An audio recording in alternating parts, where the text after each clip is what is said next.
cosa. Háblame, háblame, háblame, dime por qué sucedieron esas cosas. Hábleme, háblame, háblame,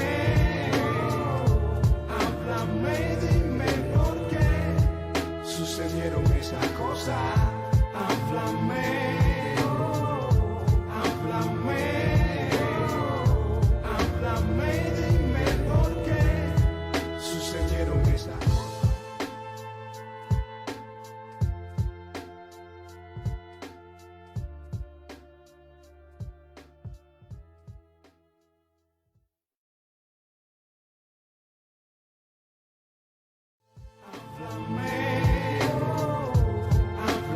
Háblame. Sucedieron esas cosas. Háblame, háblame, háblame, dime por qué sucedieron esas cosas. Hábleme,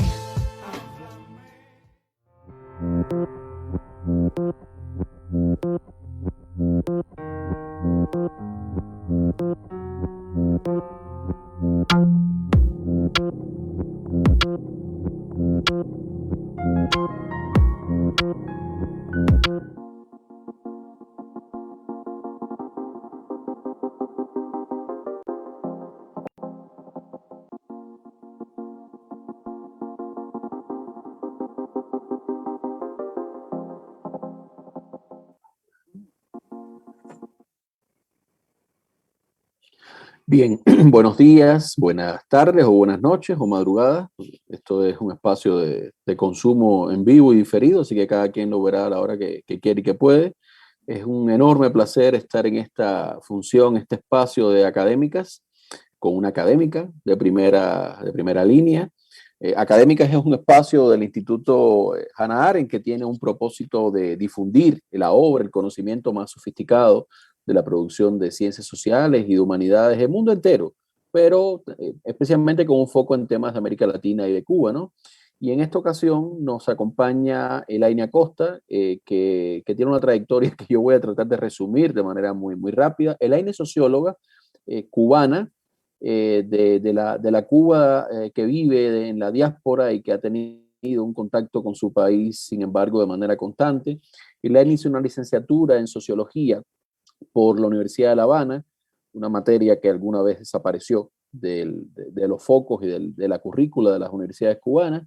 Después Elaine hizo también estudios de maestría en Chile y finalmente hizo estudios doctorales en estudios internacionales e interculturales en la Universidad de Deusto en España. Ha tenido un trabajo tanto como investigadora y autora como coordinadora de proyectos académicos en la Universidad Alberto Hurtado en Chile, pero también en el Centro Fray Bartolomé Las Casas de Cuba, de la Iglesia Católica en Cuba. Ha trabajado mucho con los jesuitas, con comunidades empobrecidas. Y es muy importante tener a Elaine hoy porque las áreas de investigación de la INE son temas muy sensibles. Tienen que ver con pues, el tema de las políticas de bienestar, el envejecimiento, los cuidados y las relaciones entre migraciones, los derechos de las comunidades migrantes, el estatus de la ciudadanía. Y para eso ha profusamente trabajado con diferentes actores académicos en todo el mundo. Su último libro, que yo recomiendo mucho, se titula Crisis de Cuidados, Envejecimientos y Políticas de Bienestar en Cuba, y trata de poner en discusión justo estos elementos que tienen que ver con una forma de entender la ciudadanía, una forma de entender las políticas de bienestar y el muy específico y su generis caso de Cuba, ¿no? Y yo quisiera empezar, Elaine, en este espacio en que estamos acá escuchándote todas y todos, con una pregunta que sea más bien de memoria, ¿no? ¿Cómo Elaine Acosta recuerda su paso formativo por la Academia Cubana en una carrera de sociología que recién se abría, que había desaparecido, sustituida por el llamado comunismo científico? ¿Y qué aprendiste o no aprendiste o qué viviste en esa academia, en esos años convulsos? ¿Y qué te acompañó en la maleta de eso después que procediste tu formación, bueno, pues en Chile y en España? Buenas a todos y a todas. Es un privilegio y un placer poder estar en este espacio. Agradezco muchísimo la invitación y también es muy grato poder conversar contigo, Armando, a quien ya conozco de varias batallas hace unos años.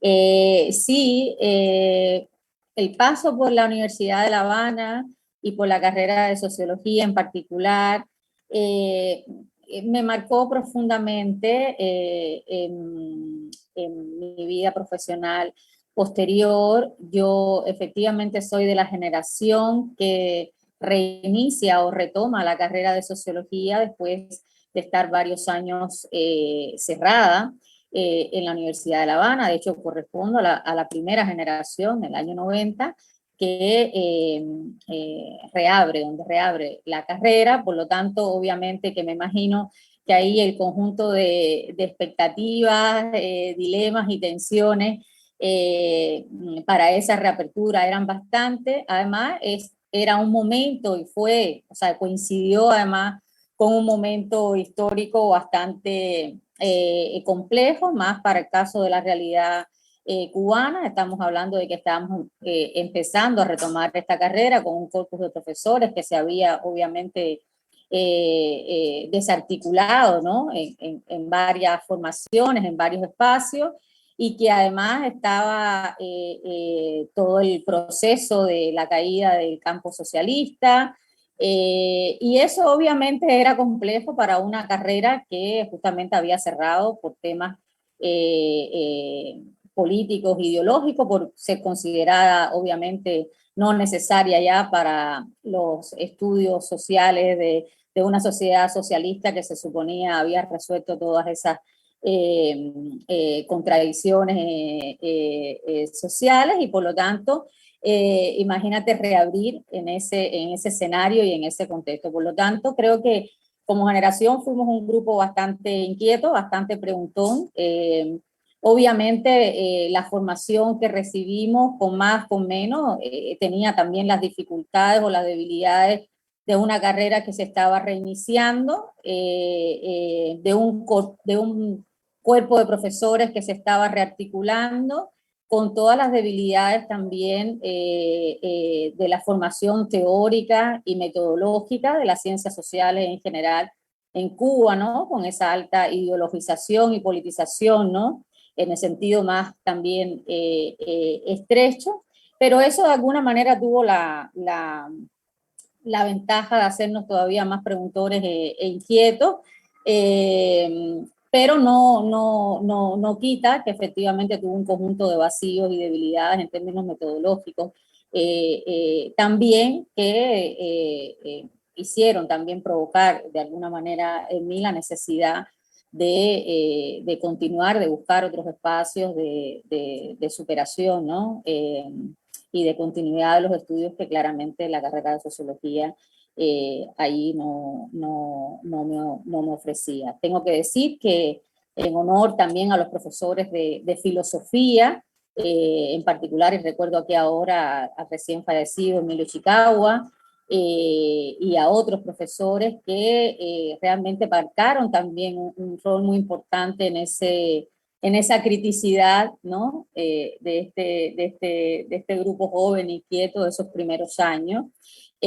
Cuestiones que no le ofrecía mucho la formación en sociología, que era un poco más dogmática. Recuerdo que a veces bromeamos, ¿no? Con esto de las tareas de la sociología más o menos socialista que había que realizar y cuáles eran esas tareas. O sea, era un poco también toda la lógica de manual, ¿no? Manualesca que todavía se imprimía en las ciencias sociales en Cuba. Y en eso los profesores de filosofía increíblemente jugaron o me marcaron profundamente en esa etapa, ¿no? Y cuestión que me sirvió muchísimo después a la llegada a Chile, ¿no? En esa maestría, que también llegué a Chile en un periodo bastante complejo, muy recién iniciado, pocos años de iniciado el proceso de transición a la democracia en Chile, y por lo tanto fue para mí una aventura maravillosa, ¿no? Poder además aprender de todas las teorías sobre la transición a la democracia y de todos desafíos que tenía la sociedad chilena entonces. Entonces, bueno, fue una experiencia, como te digo, con todos sus pros y sus contras, que me marcaron bastante en esos primeros años. Y recuerdo, curiosamente, a propósito de todo el tema de los barrios, comillas, marginales que han, ¿no? Salido tanto a colación en los últimos meses en el caso cubano, y yo sorprendida diciendo, bueno, ¿cómo nos podemos sorprender todavía a esta altura de la existencia de estos barrios? Porque recuerdo que uno de los primeros ejercicios que tuvimos en la carrera de sociología, ¿no? Para despertar aquello que llaman, comillas, la imaginación sociológica, fue justamente visitar algunos de estos barrios en aquel momento llamados insalubres, ¿no? El viejo problema también de los conceptos, de cómo nombramos las cosas. Y yo que venía de un barrio bastante complejo, ¿no? También y con muchísimas dificultades sociales, pero no localizado en la periferia. Nací, me crié en el barrio, o sea, en Centro Habana, muy orgullosamente del solar de la California. Entonces, llegar increíblemente al barrio La Corea en aquel momento, fue bastante complejo, ¿no? En el sentido de ver allí, de presenciar una realidad que incluso viniendo de Centro Habana y un barrio bastante característico dentro de Centro Habana, como es el barrio Colón, llamaba la atención la realidad que entonces, principios de los años 90, tenía el barrio de La Corea. Entonces, fíjate que ahora que dices esto, discúlpame, en el afán del diálogo, sí. me has hecho pensar varias cosas muy rápidas. Primero, que el caso cubano fue en algunas cosas mucho más radical que otros, porque creo que fue por el 70 que desapareció, si mal no me falla, la carrera de sociología, también ciencias políticas, aunque después ciencias políticas quedó en la Ñico López, pero eso era otra cosa, se llamaba ciencias políticas, pero era otra cosa. Exacto. O sea, hubo un hiato de 15, 20 años donde se desinstitucionalizó y desapareció para todo efecto práctico un tipo de forma de entender la sociedad, lo cual deja una huella hasta la fecha. Hasta la fecha no hay sociedad de sociología, es una sección de la sociedad de psicólogos, como no hay sociedad de politólogos, es una sección de la sociedad de filósofos.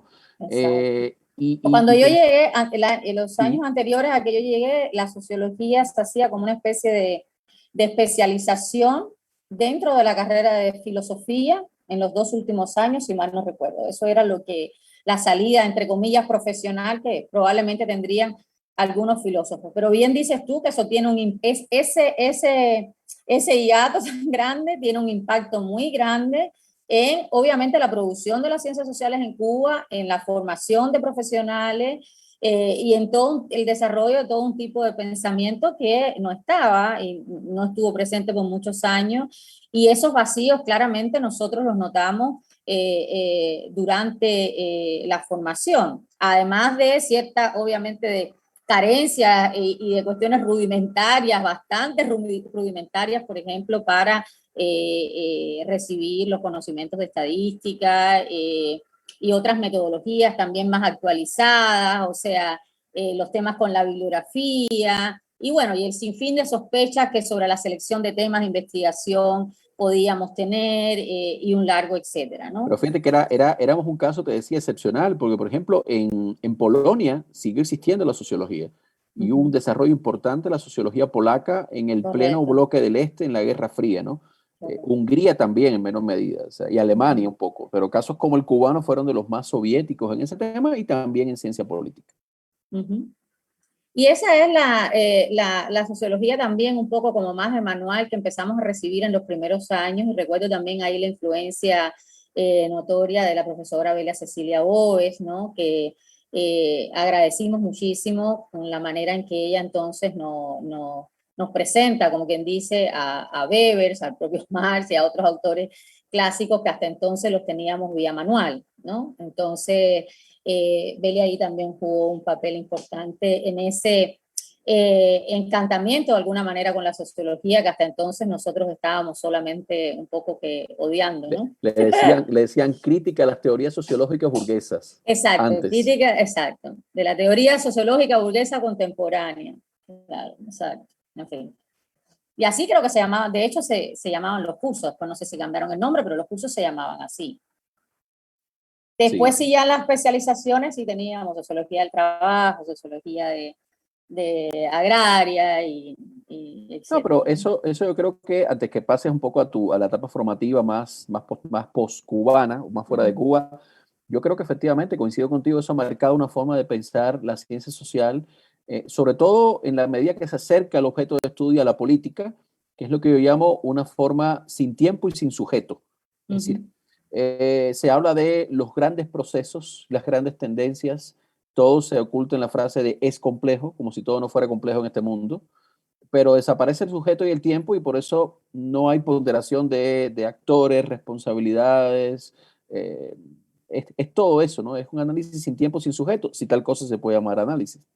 Exacto, exacto. Y lo otro, claro, con todas las limitaciones, ¿no? de contenido y temáticas también, porque habían obviamente temas, por ejemplo, como la pobreza, como la desigualdad, ya para no hablar de los sujetos y el tiempo, ¿no? Eran sencillamente inabordables o creo que no tocables, por lo menos en cierta. Recuerdo que en aquella época también abordar el tema de la religión desde la sociología era todo un problema. Entonces, bueno, ya te digo, fue una formación con bastantes altos y bajos, para decirlo de alguna manera más política. Pero bueno, creo que tuvimos también una generación bastante interesante, ¿no? Los pares, fuimos, o sea, todos los amigos que compartimos en el curso, etcétera, como te digo, los profes de filosofía y algunos de los profesores en general del departamento, que también hay que reconocer, tenían que hacer un esfuerzo tremendo por recomponer una disciplina, en el fondo, y Reinventarse, de poder hecho. reinventarse, y poder recomponer una disciplina, y poder armar todo un programa medianamente sostenible, formativo, con una ausencia, como te digo, de acumulación de 15 años Además, es aproximadamente. increíble los legados, porque, por ejemplo, acaba de morir Juan Valdés Paz, que para mí Ujú, es el gran sociólogo cubano de la posrevolución, sociólogo agrario y sociólogo político. Y como hablaba con varios colegas, su legado es ágrafo en buena parte. O sea, ujú. la gente que pudo Nosotros hablar no lo con él, tuvimos, o sea, ¿no? jamás en la facultad, por lo menos en los 5 años donde yo estuve, ni conocimos sus trabajos. Entonces, esa es la otra gran cuestión, ¿no? Que muchas veces buena parte de nosotros trabajos, de los propios pensadores cubanos, Aurelio obviamente Alonso de también. Aurelio Alonso, etcétera. Aurelio en aquel momento todavía tenía un poquito más de presencia, pero también eran bastante desconocidos por las razones que también sabemos, o sea, de las trayectorias también que estos intelectuales habían recorrido y el lugar donde los habían colocado justamente por su nivel de conciencia crítica, digamos, frente a la sociedad cubana. Exactamente. Háblanos un poco de tu experiencia después. Con esta maleta, vas a Chile, vas a España y ¿qué chocas ahí? No, yo a España no voy hasta muy tarde después, o sea, en Chile llego como una estudiante recién graduada cubana, obviamente a insertarme en un programa de maestría internacional, no había muchos chilenos propiamente tal en el programa que yo hice, venían de varias partes del mundo y como te digo, fue una experiencia muy positiva el poder, primero también el sentirme en un espacio que podía hablar con libertad, ¿no? De lo que pensaba, de las dudas que tuviera, las preguntas o los cuestionamientos, eh, eh, de poder aprender también, o sea, de desarrollar y poder aprender sobre ciertos sociología política y sobre ciertas teorías de la transición, sobre las teorías de la transición a la democracia, sobre la realidad de varios países latinoamericanos que no profundizamos nosotros en la carrera de sociología, la posibilidad también de desarrollar otro tipo de metodologías de investigación y profundizarla, que tampoco habíamos tenido durante la carrera, y especialmente poder involucrarme en la realidad chilena como ya como un laboratorio, ¿no? Más vivo lo que estaba sucediendo allí. Y bueno, pues la posibilidad fue única también para mí de poder fundar la carrera de sociología en la Universidad Alberto Hurtado, ¿no? Que justamente se estaba creando, la Universidad Jesuita Alberto Hurtado, que justamente se estaba creando en ese momento. Yo estaba en un instituto de posgrado y luego pues la carrera de sociología se abre al abrirse la universidad y pues ahí tuve la oportunidad de ser fundadora de la carrera. Junto a un grupo. Fuiste fundadora como estudiante de la sociología en una nueva etapa en Cuba y fuiste fundadora en Chile de una carrera. Qué experiencia más maravillosa. Sí, sí, la verdad que fue una bonita experiencia, porque esto coincidió que terminaba la maestría y se abría la universidad. Este instituto pasó a formar parte de la universidad, porque este instituto también era de los jesuitas, pero era solo un instituto de posgrado. Y bueno, pues ahí pidieron que sí podía colaborar, ¿no? Con la creación de la carrera, y ahí estuve por 10 años creando la carrera y la coordinación académica de la carrera, etcétera. Luego, cuando terminé esa etapa, ahí fue que decidí irme al doctorado. También fui a la Universidad Jesuita en el País Vasco, la Universidad de Deusto. Y cuando regresé, pues regresé a dirigir entonces en la misma universidad la maestría en sociología.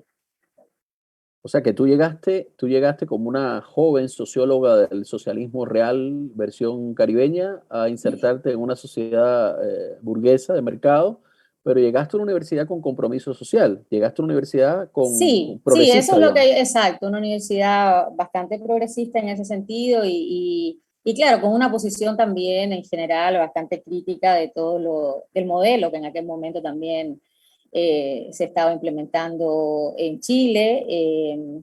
Me permitió también ese paso, o sea, todos esos años en la universidad, acercarme más profundamente a todos los temas sociales, particularmente la pobreza, la desigualdad, que sabes que también son temas que en general la Compañía de Jesús tiene como privilegiados, ¿no? Y que en la carrera de sociología obviamente eran de interés y a mí no me eran ajenos. Y entonces, bueno, durante toda esa etapa, pues trabajé también en muchos temas, en el tema también del desarrollo de una política nacional de infancia, para el caso chileno, los temas de participación laboral femenina, los temas de migración también, que en Chile estaban siendo muy relevantes entonces por la llegada como más masiva de migrantes de la región, sobre todo peruanos.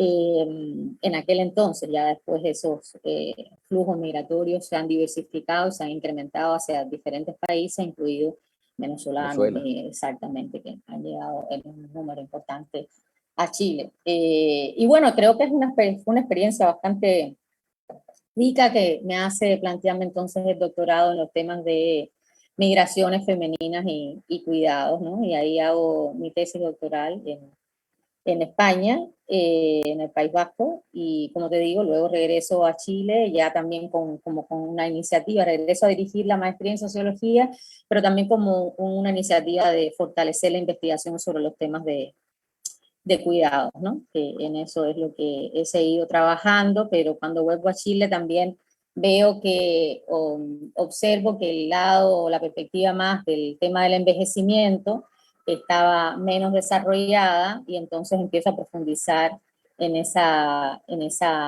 espacio, en el caso chileno, porque Chile, junto con Cuba y Uruguay, está dentro de los países más envejecidos de América Latina. Pero se le había dado mucha importancia a partir de alrededor del 2005 en lo adelante, más al tema de la infancia que al tema de otros grupos como las personas mayores, ¿no? En cuanto a la política pública en general, ¿no? Y entonces Sí, ahí trato de involucrarme también, ya sabes, desde la investigación, pero también con cierta incidencia en las políticas públicas y sociales. sí, una de las riquezas yo creo de tu carrera, Elaine, es justamente combinar esta formación sofisticada en sociología con una palabra tan manoseada en América Latina, pero que es un compromiso social desde la experticia, ¿no? ¿Cómo tú experimentaste después de tu trayecto, digamos, en el Chile neoliberal, pero con una academia autónoma, crítica, que podía criticar las políticas en curso? ¿Cómo tú experimentaste el volver un poco a Cuba, justo a la Academia Cubana y a los espacios de atención del tema de la pobreza, por ejemplo, con el centro de la Iglesia Católica, el centro donde ustedes implementaron un programa, entiendo, ¿no? Con la Universidad Chilena Sí, también. a ver, este programa no era un programa de investigación propiamente tal, era un programa de formación, programa de formación en temas sociales y de humanidades, que se pudo hacer gracias a la colaboración de la universidad donde yo estaba y el Centro Fray Bartolomé de las Casas, y era para estudiantes obviamente cubanos. Pues como son las cosas en Cuba, obviamente yo podía participar y estuve en la elaboración y el diseño del programa, pero yo no podía hacer docencia. Y creo que fue un programa muy exitoso en el sentido de que justamente varias de las inquietudes cuando entrevistaba a los estudiantes era esa avidez por temas que justamente era la misma avidez que yo había tenido casi 20 años antes, ¿no? Por conocer nuevos autores, por tener acceso, por ejemplo, a temas de antropología, a una sociología contemporánea más actualizada, a temas de sociología política, de derechos humanos, etcétera, etcétera. Entonces había un interés bastante alto y veía que persistían ciertas debilidades también que ellos mismos reconocían en la formación metodológica, en las posibilidades de tener un espacio como más libre para pensar y para dialogar. Entonces, en ese sentido fue interesante el programa donde participaban profesores chilenos, pero también en su gran mayoría profesores cubanos. Esa es la pregunta, porque ¿quiénes eran, digamos, porque eso es muy importante desde tu experiencia de gestión, o sea, de la transnacionalización de la academia cubana, ¿no? Uh-huh. ¿Quiénes participaban en este programa? ¿Estudiantes, profesores? ¿Cómo era? Este era un programa dirigido a estudiantes cubanos, fundamentalmente recién egresados de las universidades en Cuba. Fue también buena parte de la época donde muchos de los licenciados en estudios socioculturales buscaban mejorar y fortalecer su formación. Y participaban, o sea, eran un diplomado que estaba compuesto por 10 cursos, participaban 3 profesores chilenos y 7 profesores cubanos. Muy bien. Qué Uh-huh. interesante. Valdría la pena escribir sobre eso como memoria incluso de un Sí, proceso. porque fueron alrededor de 10, 12 años en que estuvo impartiéndose ese diplomado. Ya no existe. Ya no existe, ya ese convenio se cerró. Por esas aulas, recuerdo, pasó Anamel Ramos, fue estudiante de ese programa. Y claro, fue realmente una experiencia maravillosa, ¿no? En un espacio tan rico como el Centro Fray Bartolomé de las Casas, y un programa que surge también de la necesidad que ellos habían visto en lo que le llamaban el aula, ¿no? Fray Bartolomé de las Casas. Entonces, en ese sentido creo que fue una experiencia también muy rica, también de poder presenciar las necesidades formativas o educativas que todavía tenían, porque siguen teniendo los estudiantes cubanos, ¿no? Claro. Elaine, tú sales de la sociología renacida en un país de ideología marxista, de socialismo de Estado, llegas a un país con políticas públicas neoliberales, pero sigues trabajando la sociología y decides trabajar el tema de pobreza, cuidado, bienestar. Pero una de las cosas que yo noto en tu trabajo, y es uno de los plus que yo creo que tienes, es que tú no dejas de lado ni la dimensión de política pública ni la dimensión de derechos, o sea, las dos. ¿No? Entonces, ¿cómo tú puedes explicar ahora para todas y todos los que estén viendo esto, que no sea específicamente académico, cómo tú puedes explicar ese maridaje, esa relación, ese noviazgo entre, por un lado, pensar, diseñar, investigar, enseñar políticas públicas o políticas en general, pues en Cuba no se hacen políticas públicas, eh, enfocadas en el combate a la pobreza y al llevar el bienestar o mejorar la calidad de vida de sectores empobrecidos, marginados, como quieran llamarle, y el estatus de ciudadanía? O sea, alguien te podría decir, bueno, pero eso es algo que puede hacer el Estado y que la gente coma mejor y que viva mejor y que tenga mejor casa, pero eso no tiene que ver con nada de la ciudadanía. ¿Por qué tú planteas esas cosas? A ver, por una sencilla razón, porque buena parte de lo que está en discusión o que se discute a nivel, por ejemplo, cuando yo he tenido la posibilidad de participar desde el diseño de las normativas, ¿no? De cuál va a ser el marco jurídico en que una política va a desarrollarse o no, qué garantías van a tener los ciudadanos de que esos derechos que están contenidos en esas políticas se respeten, etcétera.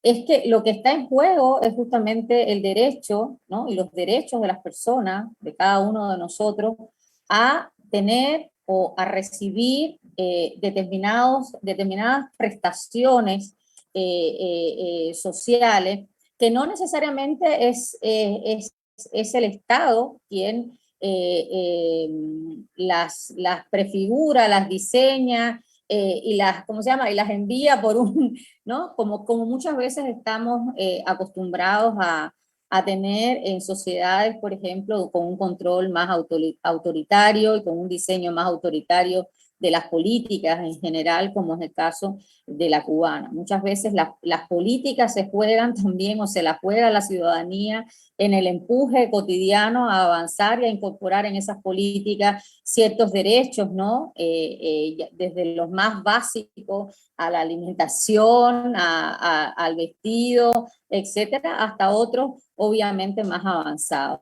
Entonces, en ese escenario es, por ejemplo, yo creo que hay un aprendizaje cada vez más interesante dentro de la sociedad cubana a involucrarse, ¿no? Con todos los límites que obviamente todavía tiene, los límites, los inconvenientes y los frenos que todavía tiene la normativa en Cuba, pero la gente a involucrarse en las discusiones de los proyectos y a presionar, o sea, digo con los límites porque muchas veces esas discusiones, o la gran mayoría de las veces esas discusiones no se dan en el espacio, ni con los actores, obviamente, que deberían darse, y por lo tanto se zanjan de la manera en que se han zanjado.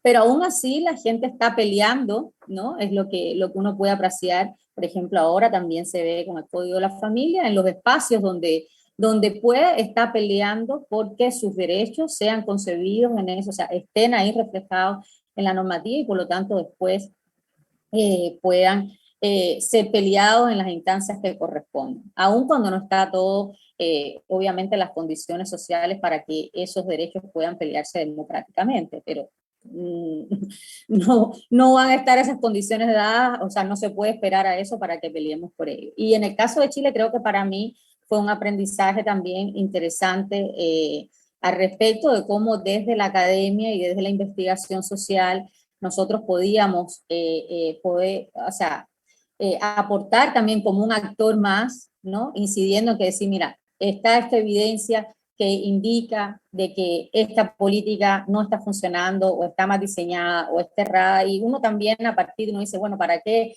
escriben los medios? ¿Para qué entrevistas? Etcétera, etcétera, es también para influir muchas veces en la opinión pública sobre determinados asuntos, ¿no? De interés ciudadano, y que obviamente después al conjunto de los actores le toca hacer el rol que a cada uno le corresponde. Y uno también como ciudadano lo hará y marchará si tiene que marchar, e irá a pararse delante de un ministro o irá al Congreso y se reunirá con quien tenga que reunirse para presionar, por ejemplo, para que, no sé, las mujeres cuidadoras de familiares dependientes puedan tener programas de alivio al cuidador, por decirte algo.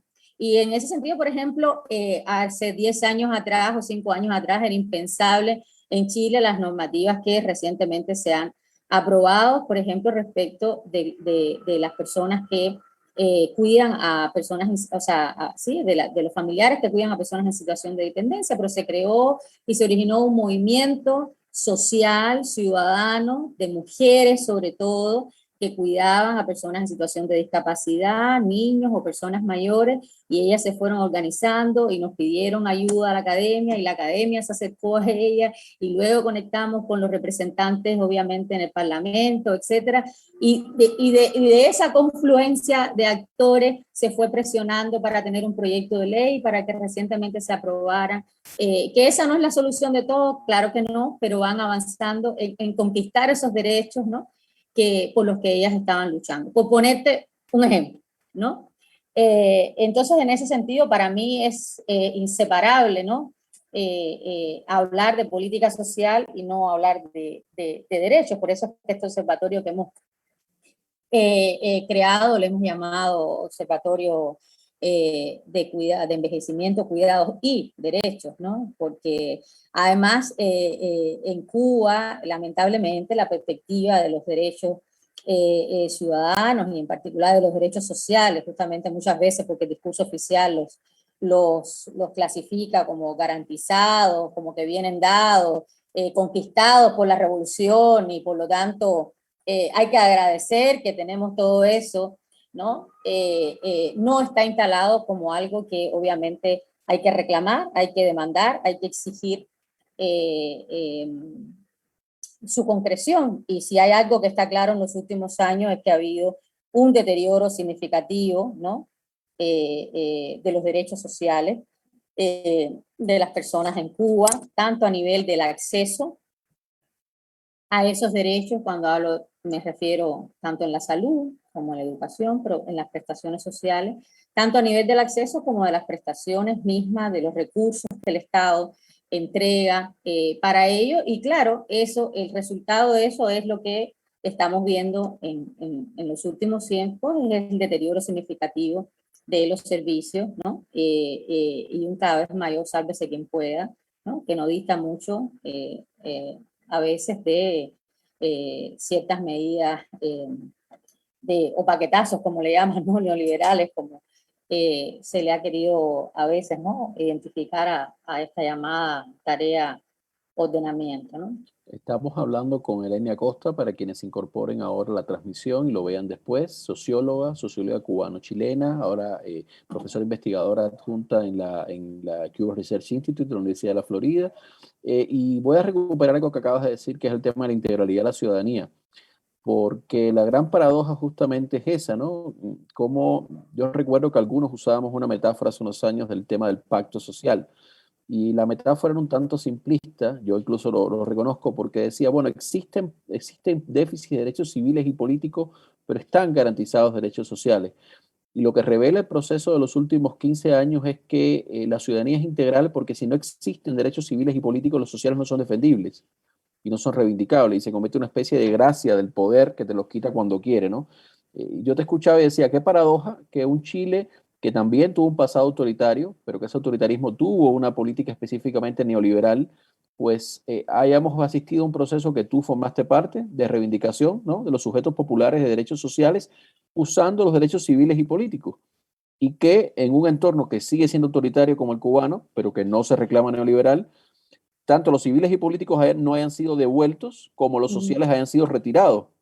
Entonces, esto es una reflexión a partir de tu visión integral de la ciudadanía. Yo lo que querría es llevarte, a partir de lo que han hecho ustedes en el observatorio y tu propia investigación, ¿cuál es la situación actual que tú percibes en términos de situación concreta y de derechos y de políticas de atención en esas políticas sociales, en el caso cubano y específicamente en el plano y en el sector de la tercera edad? ¿Qué están percibiendo, qué están arrojando los diagnósticos en ese sentido? ¿Cómo se está viviendo eso?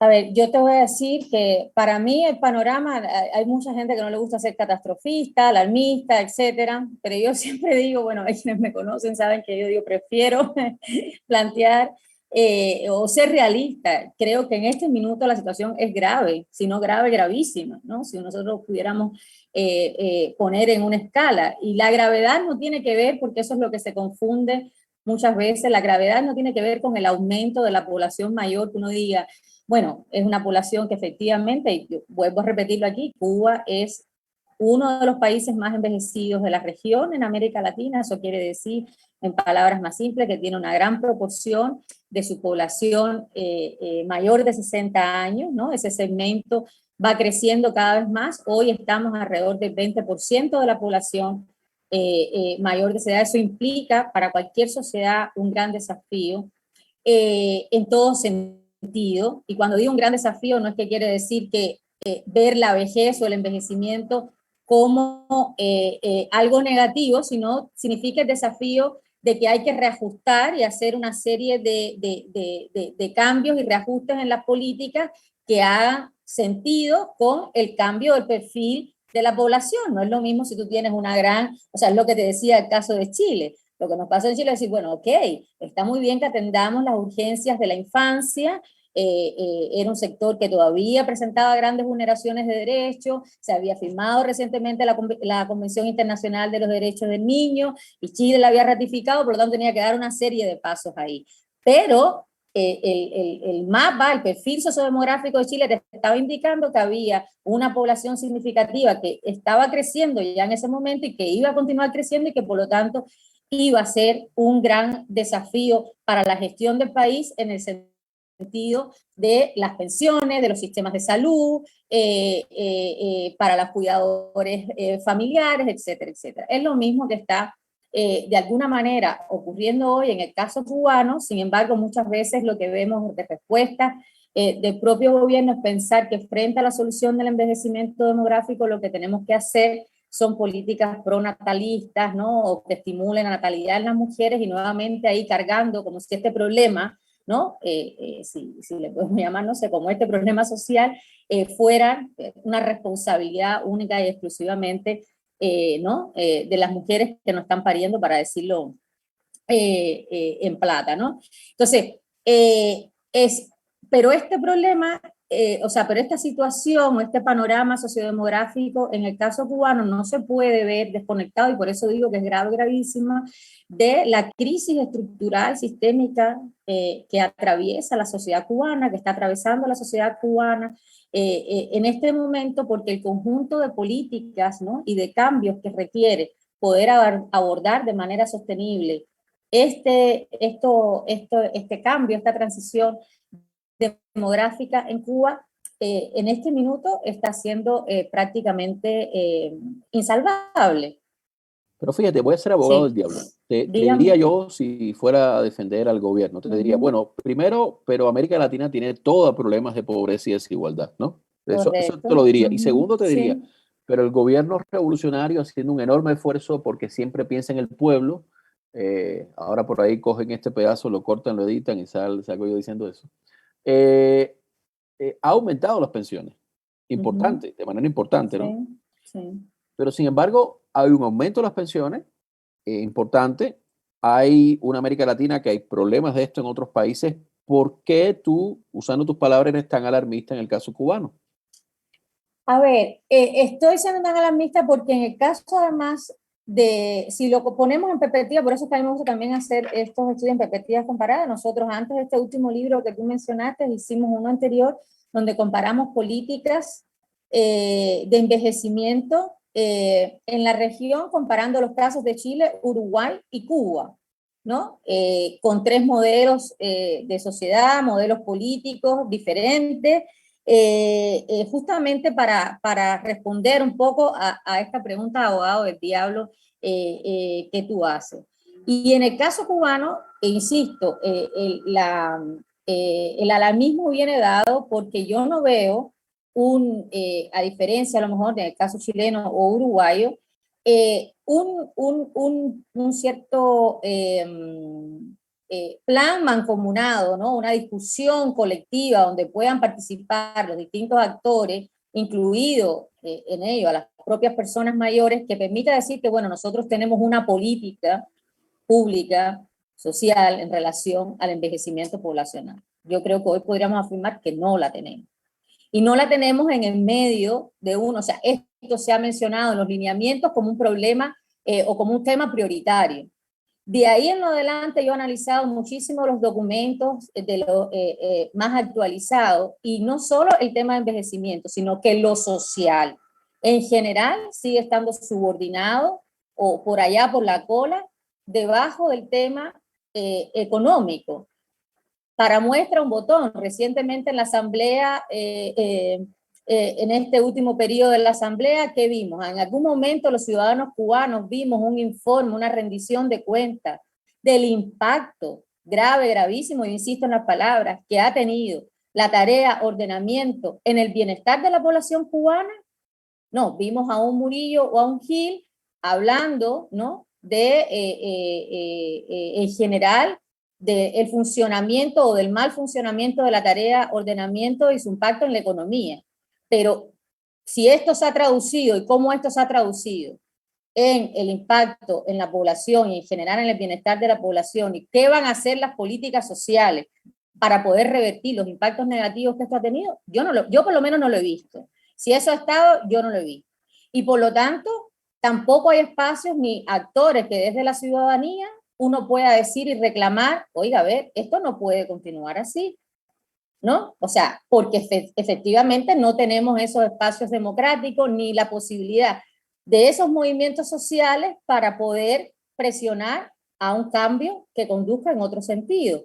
Que vamos a estar aquí no en la cola del pan, como decimos en Cuba. Buena parte de las reivindicaciones por ejemplo, de los derechos de muchas de las mujeres y de las mujeres en general en relación con el cuidado, se han conquistado también vía las reivindicaciones de los movimientos sociales. Esto no ha sido tampoco un estudio y un reclamo desde la academia que se ha diseñado junto con la política. O sea, la academia obviamente ha colaborado, pero ha colaborado de la mano con estos movimientos sociales, ha sido la gente en la calle, en los distintos espacios. Cuando digo en la calle es yendo a los espacios y tomándose los espacios que les corresponden también con ciudadanos, reclamando, proponiendo, etcétera, etcétera. O sea, nada de esto, o sea, por ahí en el chat en algún momento preguntaban que si habría que esperar, claro, llegado ese momento, porque en algún momento dije, ¿no? Que no puedes llegar uno a esperar a la sociedad ideal o la transición a la democracia. O sea, estos procesos hay que hacerlos ya. Así como que, por eso es que me pareció, yo cuando hice la interpretación de buena parte de lo que sucedió el 11J, dije que también buena parte de lo que yo interpretaba de ese estallido social, que era el grito desesperado de muchas familias que habían ido, en particular de las mujeres, sosteniendo una crisis social, ¿no? Y todos los efectos de esa crisis social por alrededor de 30 años. O sea, es mucho tiempo donde se han degradado, donde se han resquebrajado, donde ese Estado, donde esos pilares de la protección social en Cuba han venido deteriorándose. Juntos, ¿te acuerdas? También hemos visto cómo además buena parte de esos pilares se han ido mercantilizándose en la informalidad, pero se han mercantilizado igualmente. Y hay un conjunto creciente de la población que queda en los márgenes de este proceso y hay un conjunto, obviamente, que se ha beneficiado de estos cambios, bastante pequeño, por cierto, pero hay un conjunto, es lo que nosotros le hemos llamado más teóricamente, pero no quiero hablar en ese sentido, o sea, como la conformación y el engrosamiento de un patrón de vulnerabilidad dentro de la sociedad cubana, ¿no? Dentro de Cuba, como te digo, se ubican mucho, en buena medida las personas negras, las mujeres y las personas mayores, las personas migrantes, o sea, los migrantes internos, etcétera, etcétera, ¿no? Entonces, tenemos 15 minutos todavía, así que espero que haya algunas preguntas que podamos responder, pero esto es demasiado importante lo que has dicho, porque claro, tú visibilizas la ciudadanía lejano como acostumbramos muchas veces en la academia, que solamente lo vemos como un estatus jurídico, como una lucha social que lleva o debe llevar un reconocimiento, y ese reconocimiento debe transformar la política pública.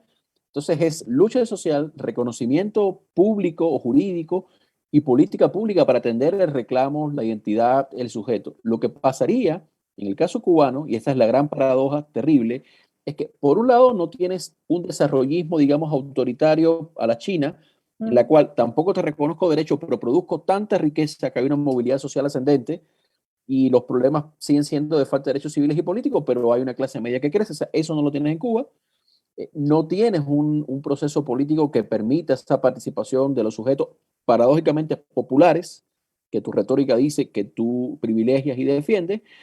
Y lo otro, eso sí es un comentario a modo de hipótesis, no sé si tú lo viviste así, se da una curiosa, una situación doble en la academia, o en un sector de la academia, porque la academia cubana también es muy diversa y hay cosas muy valiosas, pero por un lado tienes un sector de la academia que transmite conocimiento a pedido del Estado, ¿no? Produce conocimiento y forma gente, un poco como la misma academia del encargo del modelo soviético. Pero por otro lado tienes un sector de la academia, el AINE, que se conecta con la cooperación extranjera, con las modas de la cooperación extranjera, con los financiamientos de la cooperación extranjera, pero lo hace desde una perspectiva tecnocrática, de manera que hay que hablar ahora de desarrollo local, hablemos de desarrollo local. ¿Qué hay que hablar mañana de empoderamiento de tal sujeto? Hablemos, pero ni el sector, digamos, tradicional, que produce un conocimiento para formar, adoctrinar bajo encargo del Estado, ¿no? Una cosa de un poco de educación bancaria, diría Pablo Freire, ni el sector modernizado, pero tecnocrático de la academia, que está con la gestión de proyectos, con la cooperación. Ninguna de esas dos visiones da cuenta de lo que tú estás diciendo, es decir, un conocimiento conectado con luchas sociales para reivindicar derechos, para transformar, en definitiva, el sujeto popular. O sea, es que Entonces, sobre esos dos muy sectores, complejo. lamentablemente, de una u otra manera, está la cuestión política y el sesgo político claramente ahí dominando, entonces uno puede ser crítico hasta donde es posible, el proyecto, mientras no moleste a fulano y a mengano, la cooperación internacional sabemos que también tiene sus limitaciones. Yo tengo experiencias personales al respecto que no voy a comentar en detalle aquí, pero lo cierto es que lamentablemente, y habiendo voluntad a veces de muchos investigadores que están fuera de hacer proyectos colaborativos donde pudiéramos avanzar y pujar, ¿no? De manera conjunta en muchos esfuerzos, no los podemos realizar sencilla y única y exclusivamente por el tema político. No andemos con cosas aquí. O sea, hay una veta, obviamente, y una restricción política a que esa colaboración sea posible si no es con la venia, obviamente, del partido y de los funcionarios que tengan a bien el aprobar o no determinado proyecto, o sea, el querer a veces realizar un libro y para poder entrevistar. O sea, nosotros hicimos este libro de Cuba, Uruguay y Chile, y nosotros jamás, y utilizamos las 1001 vías posibles, jamás pudimos entrevistar al señor director del programa de personas mayores de Cuba, ¿no? Del Programa Nacional de Personas Mayores de Cuba. Sencillamente pedimos todos los permisos, etcétera, etcétera. En el caso de Chile y Uruguay pudimos llegar al presidente de la República y de manera relativamente expedita con los permisos normales y sin que nadie nos ayudase. Pero en Cuba sencillamente estaban preguntando quién financia este proyecto, para dónde es, para qué es, dónde va a salir, qué se va a decir, y esas entrevistas no fueron concedidas. Entonces, es muy difícil bajo esas condiciones poder obviamente hacer una ciencia social crítica y una ciencia social que no esté al servicio de un poder determinado. O sea, y yo entiendo que la cooperación internacional obviamente tenga esas mismas restricciones, o sea, pueden hacer, pero hasta aquí se agradece en el sentido de que pueden igual y apoyar a desarrollar determinados proyectos que de otra manera no habría forma, pero lamentablemente es con ciertas limitaciones. Te puse ese ejemplo porque es que estoy yo directamente involucrada, pero otros no, sencillamente que no pueden participar, no les está permitido, aunque incluso tengan la voluntad de participar. Y en esto a veces el tema,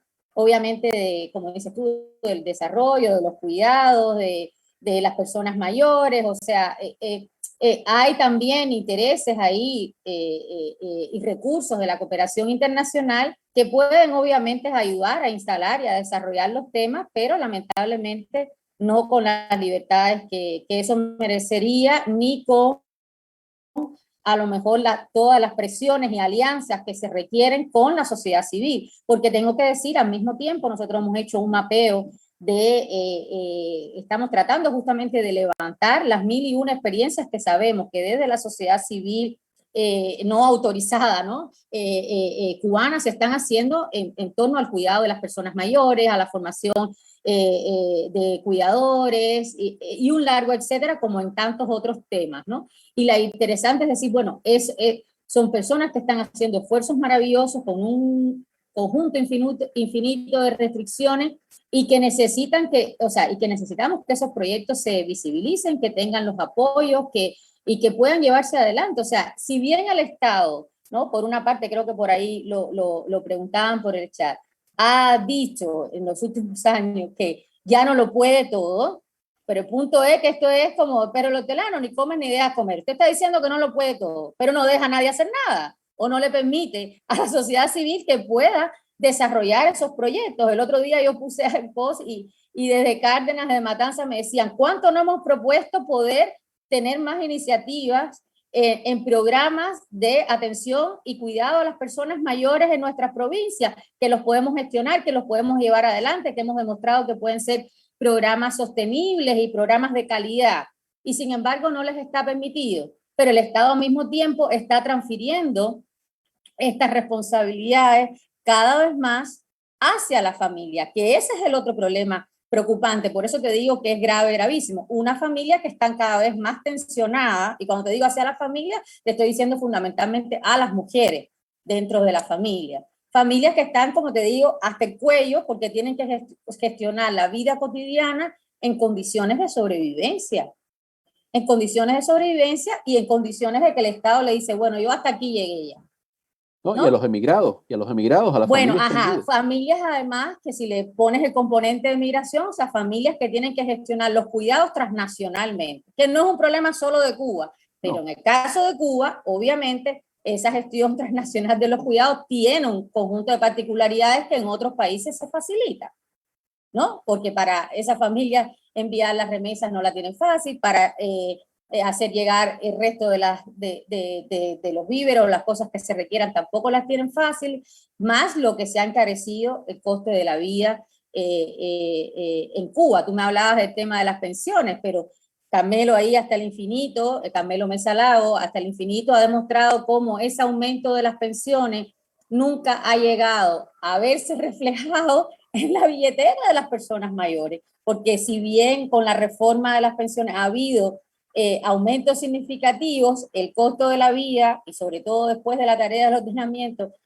se ha elevado tanto que no se ha traducido que las personas mayores puedan tener un mayor bienestar. Y a eso tienes que sumarle que sí, tú puedes aumentar las pensiones, pero si reduces significativamente la oferta de programas que tienes para ellos, ese dinero, el poco dinero que tienen que les has aumentado, obviamente que les alcanza para menos. O sea, la situación, por ejemplo, de los comedores, o sea, del sistema de atención a la familia, es preocupante, más que preocupante. Después, o sea, esto quedó como noticia en un momento determinado y hoy por hoy no sabemos qué está pasando. Yo he hecho varias entrevistas y muchos me han dicho, o sea, sencillamente las personas mayores ya no están yendo a comer ahí, o sea, a esos comedores por el costo, si bien a algunos se les iba a cubrir a través del sistema de atención a la familia, más los temas de desplazamiento, etcétera, etcétera. Entonces, la realidad, otro de los temas preocupantes que tú tienes alrededor, ha crecido significativamente el número de personas mayores solas. ¿Cómo se las arreglan hoy en Cuba? Ese 17% de personas mayores que vive sola es una gran pregunta y que es buena parte de lo que, además, en la pandemia aún peor, que estos programas o estos proyectos han estado atendiendo a esas realidades, ¿no? Sí, yo te escucho porque a veces el tema del poder parece una categoría de los politólogos, ¿no? Pero el poder en definitiva es la posibilidad de disponer de recursos, de normas, de instituciones para resolver un conjunto de problemas sociales. Y aunque hay una tendencia a la tecnocratización y a la despolitización de un sector de las ciencias sociales en Cuba y en otras partes del mundo, lo que tú planteas es precisamente la ausencia de poder, o más bien la ausencia de reconocimiento del poder establecido de otras responsabilidades y otras iniciativas también de poder desde el seno de la sociedad. Es decir, lo que tú ves efectivamente es una retirada del Estado, un crecimiento del mercado, pero de un mercado más no organizable. ¿Por qué? Porque no tienes un reconocimiento o empoderamiento de instancias intermedias de la sociedad civil que incluso en funciones asistenciales, yo hablaba con alguien de Cáritas también y me decía exactamente lo mismo, nosotros queremos hacer más y no nos dejan. Entonces, es una situación de enorme impacto humano y me recordaste una cosa que lo pongo como ejemplo porque nos queda poco tiempo. También tiene que ver con la naturaleza del orden vigente en Cuba. O sea, en Chile, que fue una de las dictaduras más terribles que ha habido en América Latina por su enorme crueldad, en Chile existía una sede de Flaxo Chile, apoyada por la cooperación internacional, que se convirtió en una especie de oasis de investigación y de resistencia a la dictadura chilena. O sea, El propio centro donde yo estudié, si bien no estaba, o sea, recibió obviamente algún dinero de la cooperación internacional, pero era el Instituto Latinoamericano de Doctrina y Estudios Sociales. Era ILADES, fue la base de lo que después fundó la universidad y claramente siguió siendo un centro crítico de pensamiento bastante importante. O sea, perdona, por ahí me dicen también, o sea, no es solo el tema del incremento en moneda nacional, sino la clara dolarización de la economía. Entonces, el tema de la subida de las pensiones en Cuba es un dato que hay que tomarlo sencillamente con mucha cautela, porque uno no lo puede usar como un beneficio a estas alturas, porque no ha constituido un beneficio ni siquiera en la primera reforma de las pensiones. Y yo te insisto, por aquí también lo dicen, o sea, hay un conjunto, hay un cruce de vulnerabilidades muy diversas, porque cuando tú estás en el seno de una familia, las familias son diversas y tú no solo estás atendiendo el problema de la persona mayor, sino del adolescente, de la propia mujer, de los, o sea,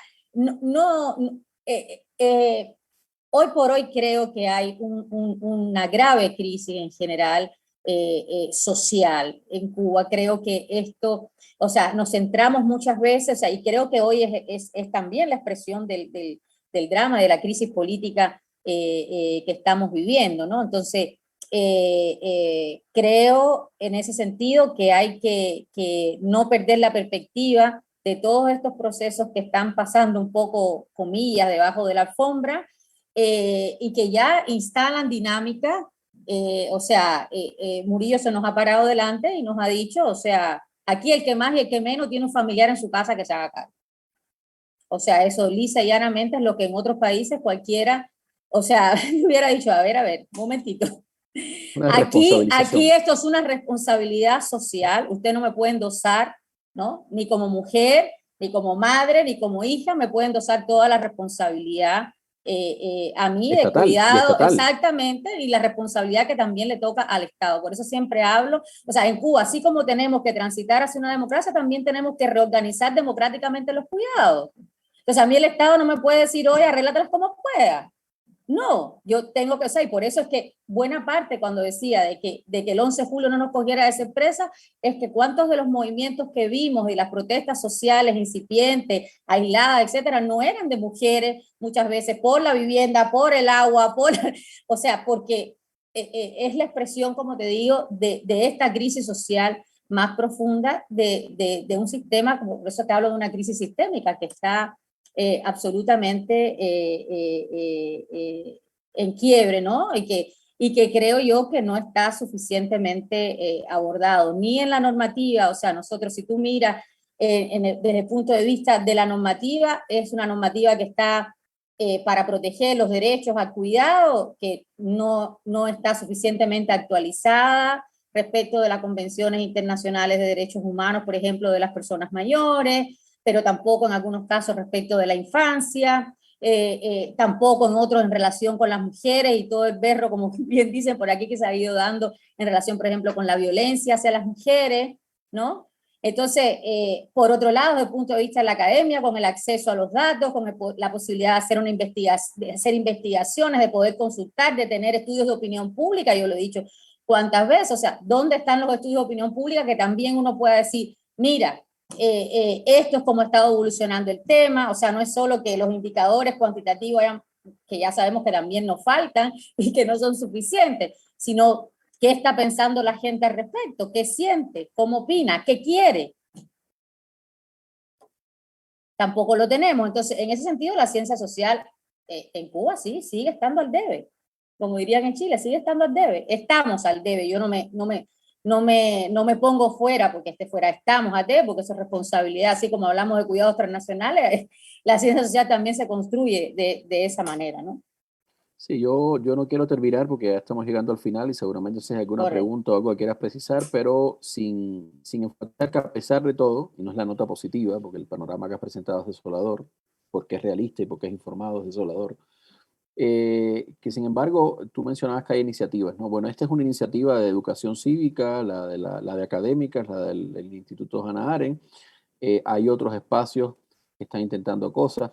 Y yo veo sobre todo dos elementos fundamentales. Primero, ahí hay una población que no tiene la posibilidad de emigrar, que tiene la posibilidad o el imperativo de intentar vivir un poco más dignamente y esa gente va a seguir dando el berro, ocupando los locales vacíos, planteando sus situaciones y a esa población hay que acompañarla. Y lo otro es que al final todos y todos tenemos familias allí o hemos pensado estar allí o volver allí, y creo que debiéramos usar el capital que tenemos en todas partes para eso, ¿no? Y la academia, efectivamente, creo que tiene una responsabilidad fundamental en repensarse. O sea, ese es un país que está viviendo fenómenos inéditos de escala y de profundidad y que salió a la calle a reclamarlo. O sea, la academia en cualquier parte tiene que empezar a pensar de que lo que no haga, no diga, aún con las restricciones, no es algo que podrá mirar al lado. O sea, si se elige si se elige la posición, obviemos ya la academia tradicional, si se elige la posición tecnocrática de que yo soy un académico sofisticado, que tengo un negocio con alguien de la cooperación y doy unos cursos afuera y hablo los temas de agenda, pero eso no toca lo que está pasando en la Corea, en la Cuevita, en Alamar, pues sencillamente, perdón, pero estamos fallándole a la propia condición humana de la gente, ¿no? Entonces yo creo que lo que queda es hacer lo que cada quien le toque hacer en el lugar que esté y no mirar más al lado, porque el grito yo creo que es cotidiano, desolador y cada vez más ser más estentorio, mayor. No sé, Elaine, si hay algo de lo que quieras comentar un poco para ir cerrando.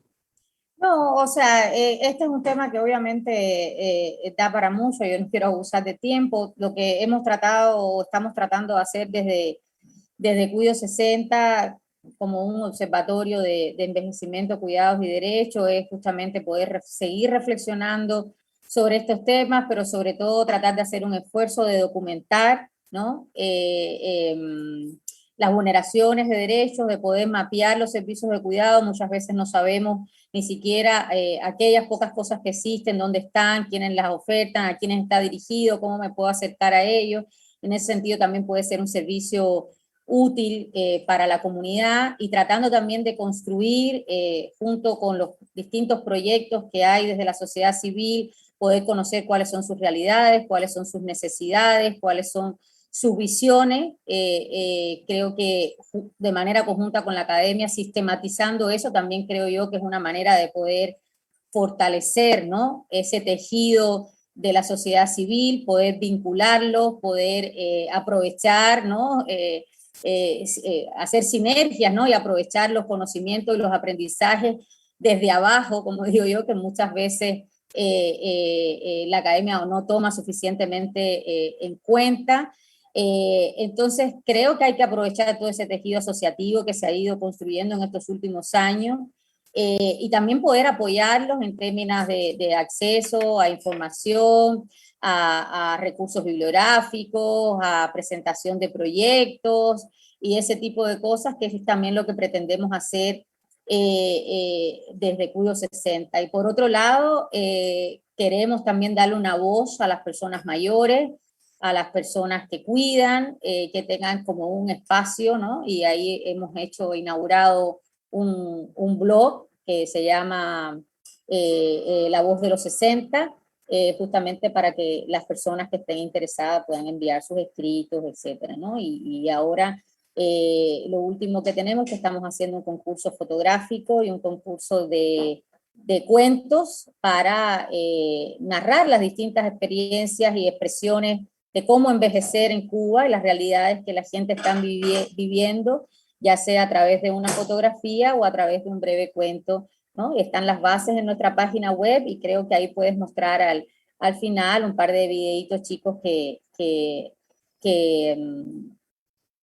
muestran, ¿no?, sintéticamente en qué consisten los dos concursos, ¿no? Entonces, esa es la invitación que hacemos desde Cuido 60 y ojalá también desde la comunidad podamos seguir y con el apoyo de los distintos actores de la sociedad civil podamos seguir construyendo, ¿no?, y levantando información, dado las dificultades inmensas, ¿no?, que desde el nivel estatal se nos presentan, pero no importa, o sea, desde abajo también se puede construir y a veces muchísimo mejor. De hecho, yo creo que una de las cosas que demuestran ustedes es que el conocimiento riguroso es profundamente político porque no tiene que ser únicamente político o más bien politiquero, en el sentido que muchas veces se le ha dado desde una postura u otra, sino que producir un conocimiento riguroso, socialmente situado, comprometido, no desde la retórica, sino desde prácticas, acompañamientos concretos, es el tipo de intervención pública que Bourdieu, por ejemplo, un sociólogo, hablaba, que es el tipo de intervención pública de cuando los académicos deciden no ser solo académicos, sino convertirse en intelectuales, ¿no?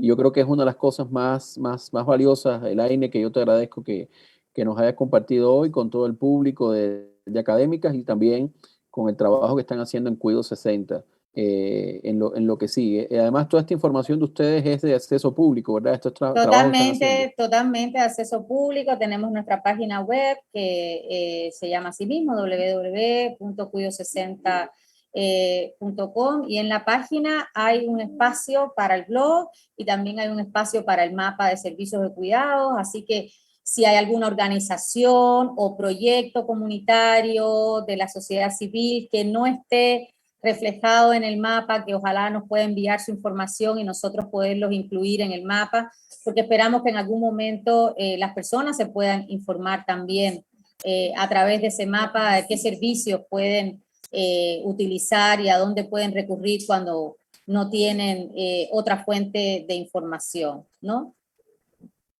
Pues muy bien, bueno, no sé qué más por acá nos quedaría, mucho nos quedaría por decir y hablar, Muchísimo. pero ahora yo termino contigo y me voy a ir a revisar de nuevo lo último que han publicado en Cuido 60 y nada, ojalá que todas y todos queden interesados con esta intervención, con esta charla.